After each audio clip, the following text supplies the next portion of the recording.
मित्रांनो, प्रथम मी तुम्हाला कृष्ण जन्माष्टमी आणि दहीहंडीच्या शुभेच्छा देतो.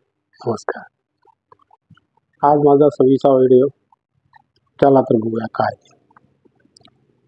श्रीकृष्णाच्या आवडीचे दही म्हणून आज दह्यापासूनच सुरुवात करूया. बघा, दात आणि हाडांसाठी उपयुक्त दही. दही, लोणी, तूप, ताक हे पदार्थ दुधापासून तयार होतात, म्हणून याला दुग्धजन्य पदार्थ असे म्हणतात. पण त्याचे गुणधर्म दुधापेक्षा वेगळे असतात.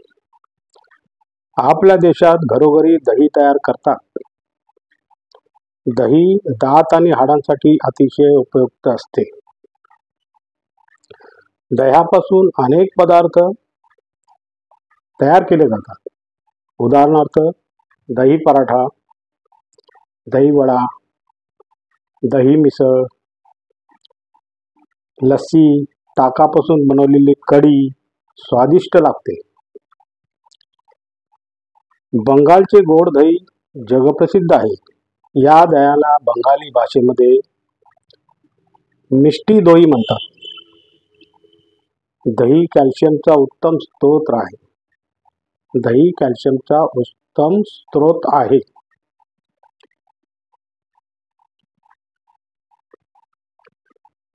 दंतरोगापासून दही बचाव करते. पोटात होणारे रोग वाचवते. म्हणजे पोटात काही होणारे रोग असतात ते होत नाहीत किंवा नाहीसे करते. मलई काढून दुधापासून जे दही तयार करतात, हे दही हृदयरुग्ण आणि मधुमेही रुग्णांसाठी उपयुक्त असते. त्यामुळे दात आणि हाडे मजबूत होतात असे आहार तज्ज्ञांचे मत आहे. असे हे दही. तोंडाला पाणी सुटले असेल ना. असा आपला व्हिडिओ आजचा संपलेला आहे. आणि जर व्हिडिओ तुम्हाला आवडला असेल तर लाईक करा, शेअर करा, सबस्क्राईब करा आणि कॉमेंट करा.